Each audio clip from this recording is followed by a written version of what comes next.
Coming up today, two complex conditions, one destination. When Lon and Don Wade faced a failing heart and an incurable liver disease, the University of Kansas health system became the place equipped to handle both.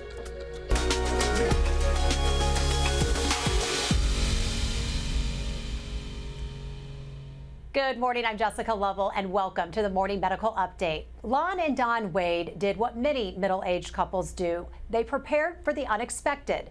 They wanted to get their life insurance policies in order, but with that process comes tests and screenings.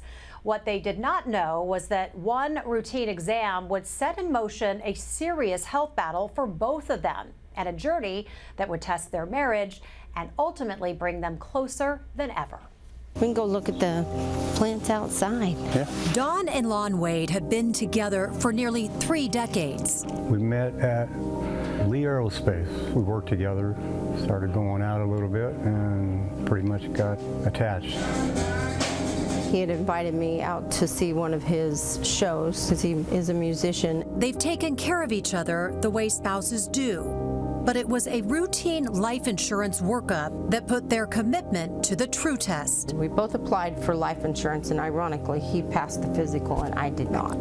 My liver enzymes were up off the charts. They were excessively high. I had no idea what was going on. While Dawn was trying to figure out her liver issues, Lon started dealing with bouts of GERD, swollen feet, and was having trouble breathing. I kind of felt a burning sensation in my chest. I thought maybe I had an ulcer or something, so another day went by and I noticed I was getting weak and I was having troubles walking. They had hoped some healthy lifestyle changes would help, but it didn't help Lon. Doctors delivered some startling news. That's when he told me that I needed a heart transplant because the doctor here knew something was going on that he couldn't fix. So it was like, you need a specialist. Lon would need a heart transplant. His doctors referred him to the University of Kansas health system, where Lon underwent a successful heart transplant surgery. You're doing so good. But while Lon was recovering, Dawn, who was also referred to the health system, found out that she had a rare disorder called HHT. It affects the blood vessels and causes them to become fragile and bleed easily. It's complicated because there's no treatment for HHT. So her hepatologist, Dr. Ryan Taylor, is monitoring Dawn, keeping a watchful eye on her health. I do have liver cirrhosis. I do have some damage. That part is never going to heal. That's hard to deal with, and you're reminded of it every time you have a telehealth or every time you're sitting in front of them, that there is a possibility that the liver could still deteriorate on its own. Meaning a liver transplant could be in Dawn's future. This is my world. But for now, this couple is taking care of each other and maintaining positive changes. He probably won't tell you he's got a green thumb, but he does. Now we're really watching each other and paying attention to anything that we think might be wrong, because now we know what to look for. We are focused on, how do we take care of the family, so it drove us to eat better, it drove us to be better.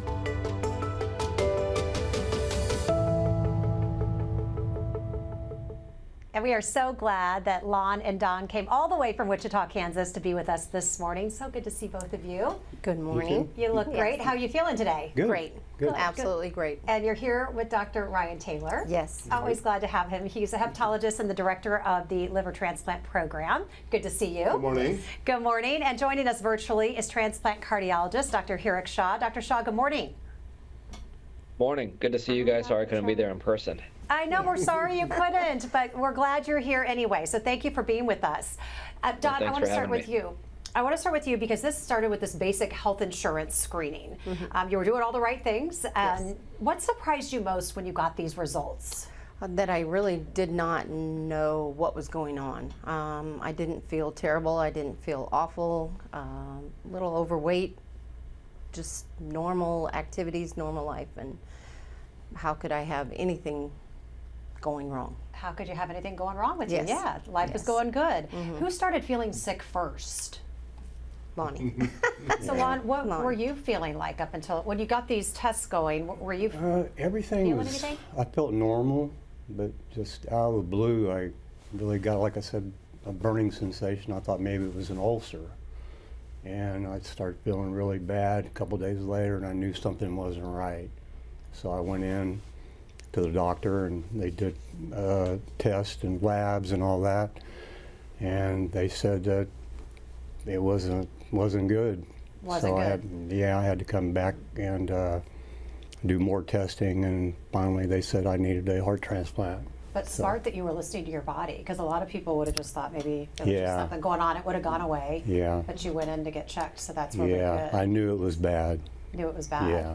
Dr. Shaw, is that pretty normal, somebody to maybe brush off something like that, some type of burning sensation in their chest like that? Yeah, I mean, everyone presents a little bit differently, and that's kind of one of the hardest parts, is that sometimes it can be as benign as chest burning that you associate with GERD, but underneath it could be, something related to the heart. And so everyone presents differently. What I've found is the patients that, are relatively healthy, and have a one organ problem, which in this situation was the heart, usually present a little bit later just because the rest of the body is able to compensate. And so I think that's kind of what ended up happening, is that things were able to be mitigated until things kind of met at the road. And I think that's probably what happened. And things escalated pretty quickly. That makes a lot of sense. So it's hard enough one person in the home is dealing with a major heart issue, but now you have both of you doing this. How are you just coping with life? You've got work, you've got a big family to take care of. How did you do it? Well, we've always been hard workers. We just kind of took the bull by the horns, if you will, and just looked at our situation. What do we need to do? We started gathering information, well, how do we balance? We've always been very good at balancing life. Okay, we have this issue, what are we doing? I have to work this time, we have to pick up this person, and it just became another item that we added to our things to balance. Well, it helps that you two, I think, have a pretty special relationship. Yes, I we think do. that's very obvious when I first met you this morning. Dr. Taylor, explain Don's rare disease, and I have to tell you, I call it HHT because there is zero chance of me pronouncing this. I cannot pronounce it. I will not even try. So I'm going to make you do it on this Monday morning. Yes, perfect. Yes, so hereditary hemorrhagic telangiectasia is a rare liver disease where you get these collection of blood vessels. Can get them in your liver, can get them really anywhere in the body, and can cause bleeding problems is really the main thing. But over time, it can also cause abnormal connections and make your heart work harder and cause other effects on the body. So it actually can have some things that we don't see every day. So it's a rare thing. Rare, and there's no direct treatment. There are some treatments, but really there's nothing that's really the go-to. So we try to respond to any of these new blood vessels that pop up, or if there's bleeding, we can treat, but there's not like a preventative medicine or things like that right now. So, Lon, when all this was just starting with Dawn, so you started feeling sick. So you started feeling sick, but then talk us kind of through your diagnosis, though, of this heart, because you guys are kind of going back, kind of ping-ponging back and forth. One's not feeling well, and then you're getting this diagnosis at the same time that she's finding out her enzymes are out of whack. Well, I kind of put my feelings aside, and I was more focused on her because I kind of knew what I was getting involved with, but we didn't know anything about what she was going to go through. So it was a lot. It was a process. So, but we stayed positive and got through it. And So when you went everything in, worked you out. said you heard out pretty quickly that you would need this heart transplant. What was that news like? That's a lot to say. I have some pain going on here. You go into your doctor, you're thinking, Yeah. okay, they're going to hopefully figure out what's going on. And now we've jumped all the way to needing a heart transplant. How did you handle that? It was shocking at first, but like Dawn said, we just kind of, all of our problems, we spent about 5 minutes thinking about it, and then we go, how do we solve this now? So it was life-changing. I knew I wasn't going to be the same after that. There was no way. So I did a lot of changing, and we went forward, and here I am today. Here you are today. yeah. We like that. We like that. Dr. Shaw, explain what kind of care is needed for someone after a heart transplant, the care that they need when they get back home. I mean, your hope is that you have a spouse or a caretaker that's, in tip-top shape. That wasn't the case, with Lon and Don. Yeah, and there's probably multiple facets to the post transplant care. Immediately you're dealing with open heart surgery. So you have a big open, scar that obviously is working on healing. And so many things that we take for granted, showering, driving, lifting weights, there are restrictions, especially in that first, 10 to 12 weeks where that sternum's healing. And so that's why having, a support person, someone to, drive to appointments, do some of the basics that aren't able to be done is very, very important. Also in the very beginning, we have a lot of visits because that's probably the highest risk time for many complications, including rejection of the new heart, infection because of all the medicines that are required to keep that heart from rejecting. And so there's frequent visits, and living from Wichita, that's many trips to Kansas City, which, as we all know, is not the easiest drive. It's 3 to 4 hours, and so that beginning is really a lot of visits, a lot of labs, and then biopsies to make sure that the heart is still not having any rejection. And so those first 3 months are intensive, and having a core person near you is probably essential to having success to this operation. Dr. Shaw, you touched on it. That was my next question. How common is it to have patients come from out of town for a heart transplant? Yeah, so every program is going to be a little bit different depending on where they are geographically. And I would say here at the University of Kansas, it's a unique situation. We're at the very, east side of this state, and we're the only transplant center in the entire state. And so we get many patients actually from Wichita, and actually Wichita is kind of in the middle of the state, so they get a lot of patients from even western Kansas. And so many patients come, 3 to 6 hours away because we're the only center in Kansas that are able to offer these therapies. And so what we're trying to do is trying to make it a little bit easier, for patients. And I think our technology has gotten better where we're able to manage these patients far away. There's blood tests that we can do for surveillance. There's telemedicine that we can do. But in the end, there are still visits that are required at the main campus in Kansas City. But I would say, if I look at the transplant program, we would probably have 50% of patients outside of the Kansas City area. So very common. And I think just because of our geographic location. Sure. Dr. Taylor, same question. How often do we get liver patients with advanced liver disease, and especially now that we have the Living Liver program? Yes, yeah, exactly. Same situation. We're the only liver transplant program in the entire state, so patients will come throughout the state and from western Missouri. So we do see a large patients travel to come see us. With the advent of telemedicine, that's really been a very big help for us. A lot of bad things came from the pandemic, but telemedicine has helped us connect with our patients that are far away. Lon, you go through this organ transplant, knowing that your wife might have to have a liver transplant down the road, certainly not for sure. Are you prepared? How do you prepare? Is that something you think about? Well, I was caught off guard at first, but we had went through something kind of like this with her aunt. So we were kind of familiar with, the process of what it's going to take for her to get into the hospital and certain procedures. So I wasn't fully prepared, but I kind of knew what was going on. So it helped me a lot to go forward with her and thinking about what I need to do for her next. So. Sure. And Dawn, just kind of as a caregiver, as a spouse, what would you say to people who think that maybe traveling out of their area for transplant care of their loved one, or this high-level liver care that you're needing isn't an option, or maybe too complicated, that might keep them close to home, but maybe they need that higher level of care? What do you say to them about trusting to move forward? I would say get in the car and go. It's worth it, especially here at KU. We cannot say enough excellent, great things about this program here.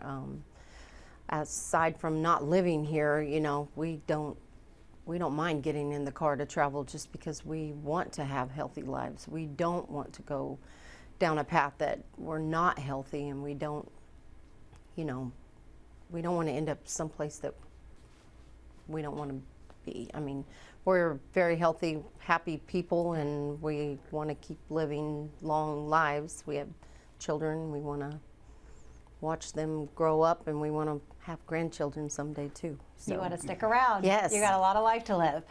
Lon, we have a really special video that we want to share with our viewers. This is the moment that you got the chance to listen to your new heart for the very first time. Good heart. Wow. Yeah. It's pretty neat. Dawn, do you want to listen? Yes. You ready? Okay. What was that moment like?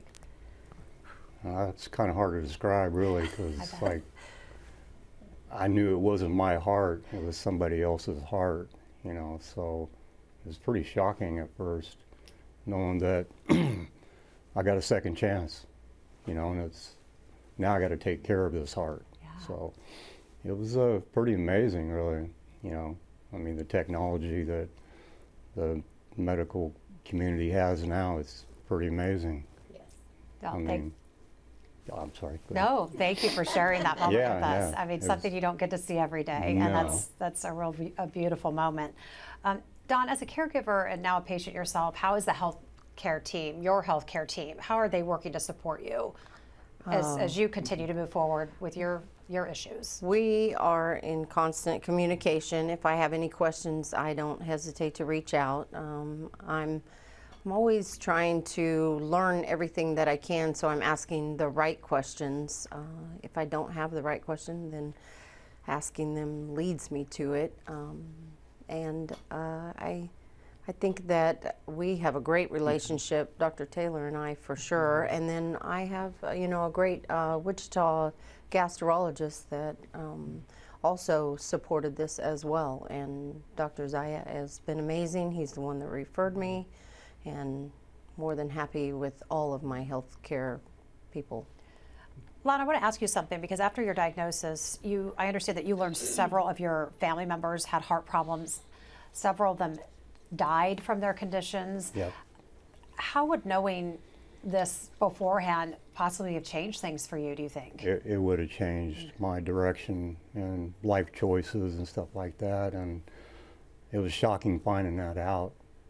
And I can't believe I made it this far, because they were all fairly young, and not knowing that, you know, because I had 5 of them pass away, I had no knowledge of it at all. So I got lucky. Yeah, you And, did. Yeah.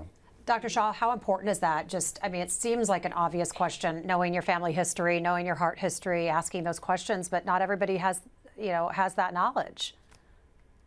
Yeah, I think it's incredibly important. I think more and more we're learning that genetics are a huge part of heart disease, especially in patients who are younger and don't have blocked arteries.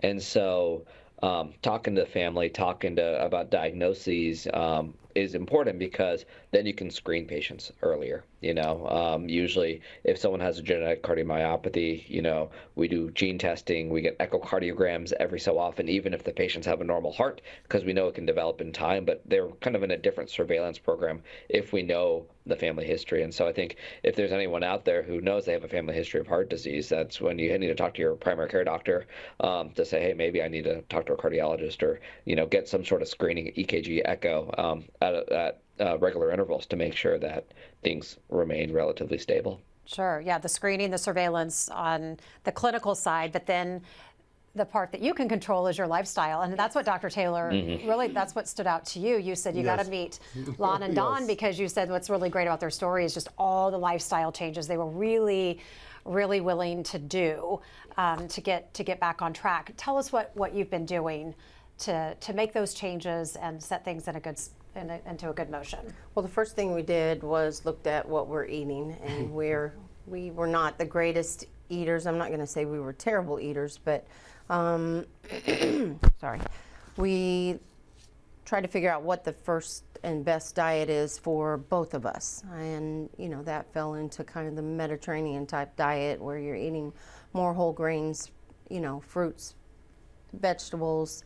We're more along the outsides of the store than we are in the inside of the store. And then I have a second job where I am walking a lot.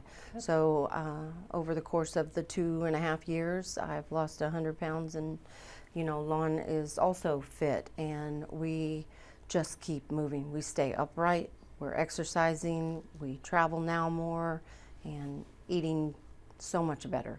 Dr. Taylor's shaking his head with a big smile on his face. Yes. That's got to make you Yes. happy, because there's only so much you could do. Then when they go home, they've got to do a lot of the work. Yes. Yes. Dawn's very humble, but she's one of the most motivated people I've met, and just been so impressed by her positive energy. Every time I've seen her, she's just doing better and better, and just wanting to keep working towards close to perfection as you can get with your health. And just very inspiring, honestly. Lon, have you been excited about these changes? Yeah, I'll just to get back to the road trip, we use that opportunity to talk about the past, present, and the future. So we look forward to the road trips coming up here. So it's our quiet time, and we get to talk, and there's a lot to talk about, obviously. So And when we're traveling now, we don't stop and eat at all the places. We actually grab food and pack it and take it, and then we have food along the way as well. And I love that you're doing it together. It doesn't sound like anybody's resisting. Right. No. There's one common goal in Even mind. this trip is a great trip, because it's like, oh, when are we going to Kansas City again? Okay, good. You better have packed something healthy to come see Dr. Shaw and Dr. Taylor. Yes. Good. All right, well, be sure to ask your questions. Use the chat on YouTube or Facebook. You can email the Medical News Network. That information is there on your screen. Dr. Shaw, back to those screenings, because Lon passed that basic screening, but his heart was failing so much that he needed that heart transplant. He learned that very quickly. Can you kind of fill in the gaps of how that progressed? You know, I think you had mentioned, that kind of there was a compensation of other healthy parts of the body, but kind of go over that again. That's really interesting.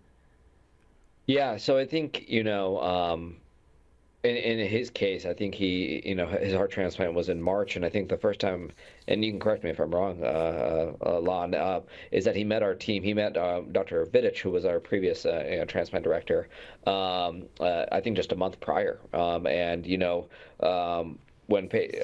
look at his heart was very, large. It was dilated. The ejection fraction was low, and we run through serial testing to see kind of, patients can feel bad, but then we kind of do some testing, objectively to make sure how bad is his heart. And a lot of it requires something called a right heart catheterization, where we put a catheter directly inside the heart, and we actually know exactly what the heart's doing at that time. We know how much fluid is in the heart. We know how much that heart's pumping in terms of liters per minute. It's a very, very good test that gives us a sense of how far this heart is in terms of its progression and its disease.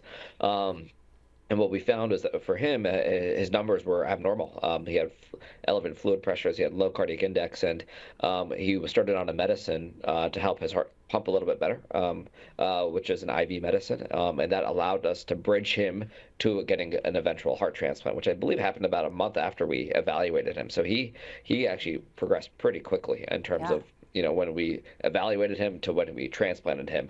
And I believe he's getting close to, 3 years out, and he looks really, really good right now. That's great. Well, we want to show some video of a heart transplant procedure. This is not your surgery, we want to mention. But when you found out you need a heart, that call came so quickly. You're just kind of thrown into trying to process the information of needing a heart, and now you're getting one. Right. How'd you handle that? Panic. Yeah. I thought I would be ready, but my wife was at a wedding, and I got the call, and she immediately left the wedding, and we packed as much as we thought we needed, and 3 hours later we're here. We're here. Yeah, we didn't mess around with waiting or thinking anything other than we need to get here now. So. Dawn, how important was it that you were both able to be treated here, both needing a higher level of care, both being able to treat it at the same facility here at the health system? It was beyond important. Because Lon had went through the transplant, we had already trusted this entire organization. So as soon as I find out that I potentially have an HHT type liver, I was like, oh, I need to get up there, because they're the top in my opinion, the nation. But let's go find out what they have to say, and then we're already in, just in case I do potentially need some type of further medical need.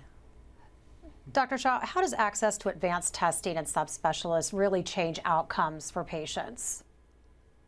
Yeah, I'm going to be biased because we are the Advanced Heart Failure Center at the University of Kansas. But what I would say is it's not really the physicians are important, but we're just one part of this machine, which is the entire team. And I think the Wades can speak to that. There's, we have a coordinator, we have a social worker, we have a finance person, we have a surgeon, we have a palliative care specialist, we have a dietitian.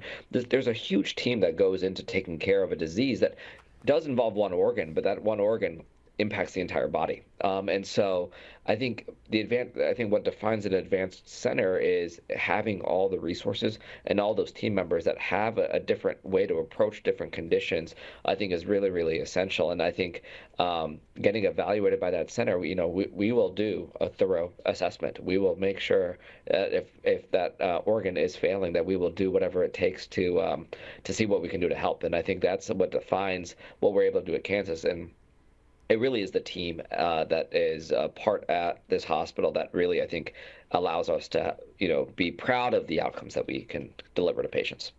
Dr. Taylor, what are some best ways, some best advice you have for our liver health?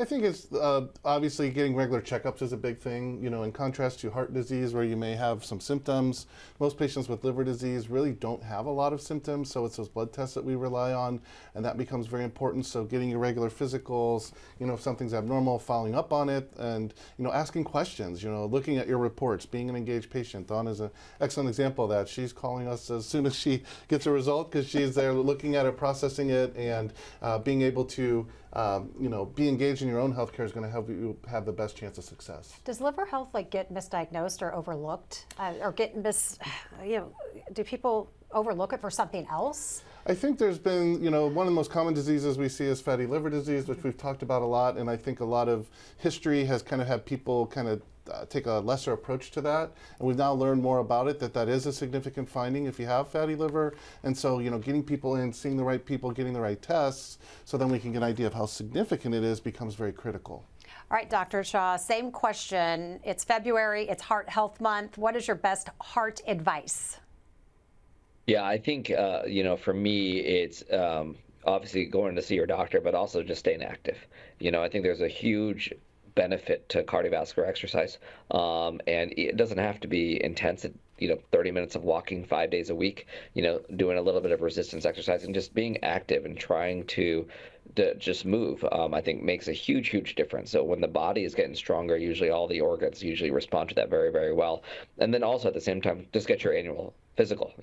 With that comes, listen to your heart to make sure there's no new murmurs, blood test to make sure that your cholesterol is doing okay, and then a chance to see your doctors and say, hey, maybe I had that symptom, those heart palpitations, because then there's always tests, that we can do to make sure that everything's going okay. So staying active and seeing your doctor at least once a year, I think will help prevent things from getting too far off the curve if something were to happen.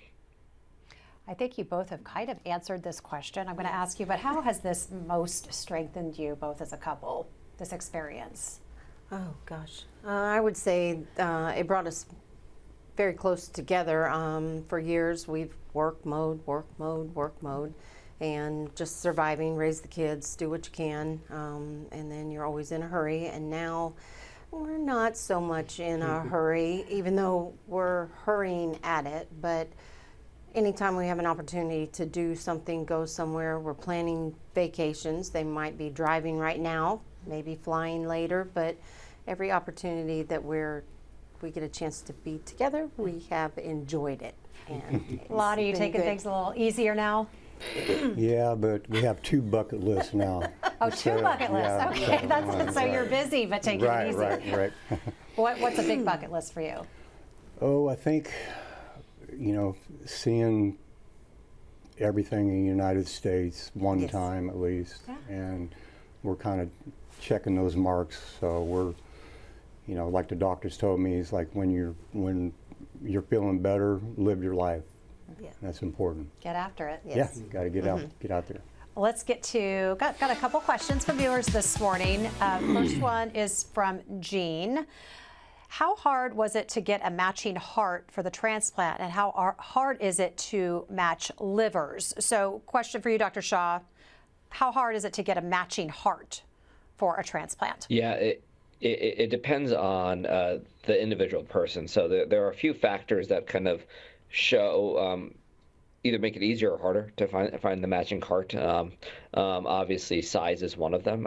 You want to make sure you find a heart that's similar size of the recipient. Even though my heart is okay, my heart would not be good for an NBA player. That's just a reality. Blood groups also important because you want to match donors with compatible recipients based on blood group, and so certain blood groups are more favorable to having shorter wait times than others.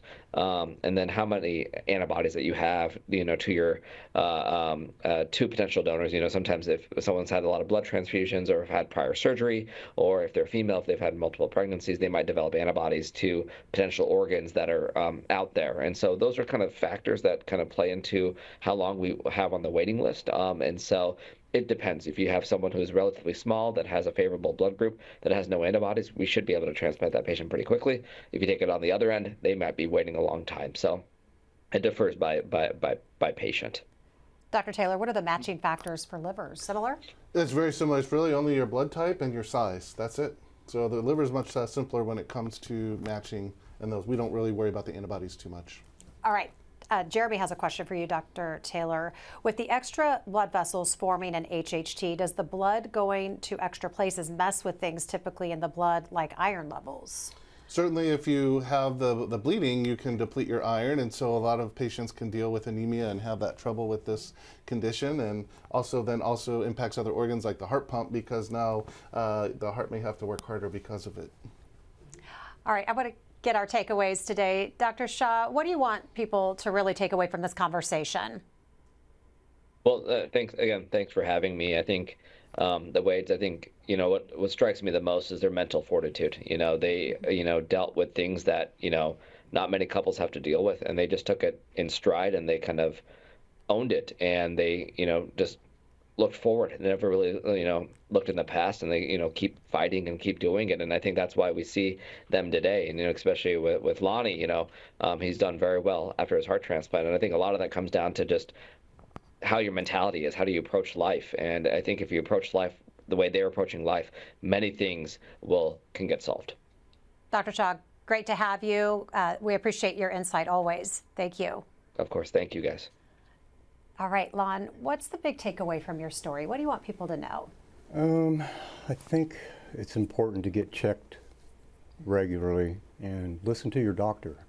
They're the experts, and do what they ask, and you'll come out on top. There's no doubt about it. So, Dawn, same question. What's the takeaway today? Sorry.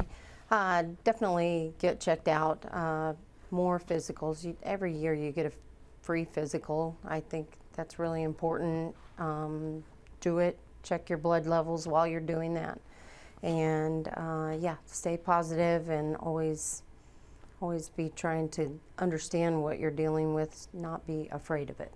Well, thank you both for sharing your health story, your love story. Yes. We really appreciate it.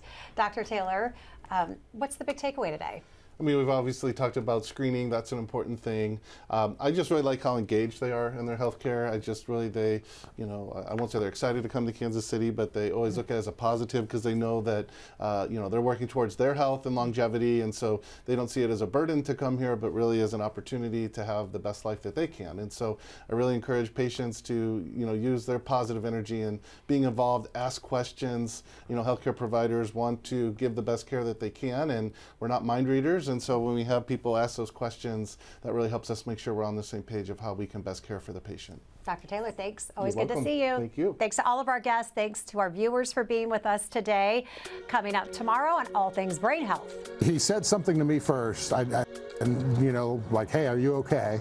And then immediately said, hey, we need to get him some help.